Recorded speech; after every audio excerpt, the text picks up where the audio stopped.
In the heart of downtown Chicago, in a cozy little restaurant nestled between the bustling streets, there was a waitress named Olivia.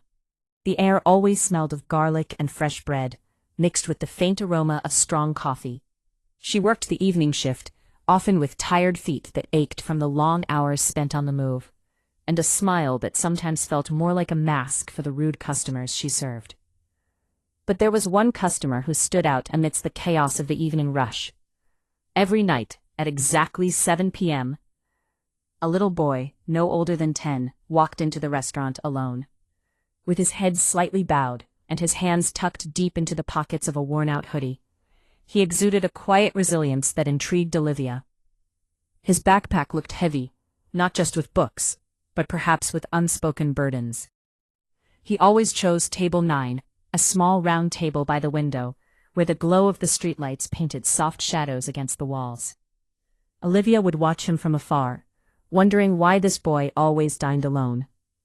At first she assumed he was simply waiting for his parents, but as the nights ticked by, it became painfully clear they never arrived. Night after night he ordered the same thing, one bowl of tomato soup. No drink, no dessert, just the soup, which he consumed quietly, almost solemnly, before slipping out into the night as quickly as he came. Olivia couldn't shake the feeling that there was a story behind those soft eyes that rarely met hers.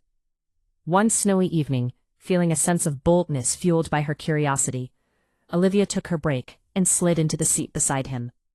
"Hey kid, where are your parents?" she asked, trying to keep her tone light. The boy flinched at her question, his eyes darting away. "My mom works night shifts," he replied softly, a hint of nervousness in his voice. "And your dad?" she probed gently, sensing the heaviness in the air. The boy's gaze fell to the table as if the wood grain held answers he wasn't ready to share. "He left a long time ago," he murmured, and Olivia's heart ached at the sadness woven into his words. As the weeks rolled on, Olivia found herself pulling Noah, as she learned his name, into conversations more frequently.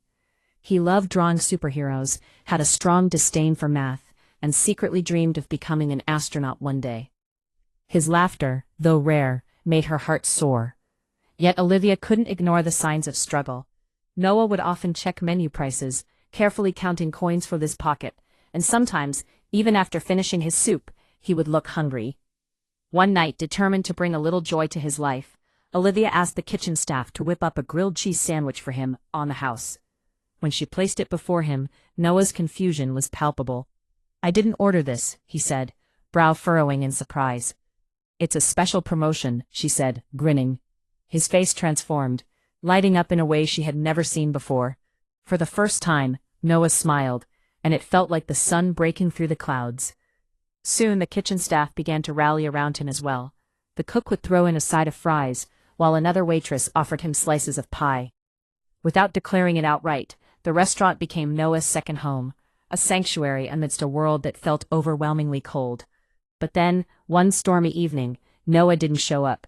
7 p.m. came and went, followed by 8 p.m., and Olivia felt her heart quicken with worry.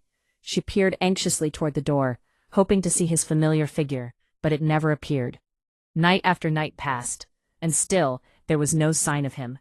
Finally, unable to bear the uncertainty any longer, Olivia persuaded her manager to help her track down Noah's address from an old receipt. When they arrived at the apartment building, despair washed over them. The building looked old and neglected, the chill in the air matching the heaviness in her heart. Knocking carefully, she waited with bated breath. Finally, the door creaked open, revealing Noah, his eyes wide with surprise. But what met Olivia's gaze inside made her want to weep. The apartment was nearly empty, devoid of warmth, and Noah's mother lay sick on the couch, her face pale and drawn. She had lost her job weeks ago, and it dawned on Olivia that this was why Noah hadn't been coming. They could no longer afford even a bowl of soup. Stepping back outside, Olivia burst into tears, overwhelmed by the devastating reality. The next morning, ignited by the urgency to help, the restaurant staff banded together. They raised funds, and customers dug deep into their pockets after hearing Noah's story.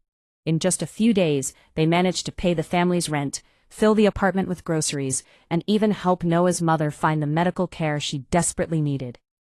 Months later, on a bright spring day, The door swung open, and there stood Noah, a radiant smile on his face, this time with his mother by his side, looking healthy and whole. Before they sat down, Noah approached Olivia, his small hand clutching a folded piece of paper. He handed it to her with a shy grin. It was a drawing of Olivia wearing a superhero cape beside table 9. At the top, in his childlike scrawl, were the words, "Heroes don't always fly." She felt tears welling up in her eyes as she read it, her heart swelling with emotion. That drawing became a symbol, framed and placed above table 9, a testament to the power of kindness and connection.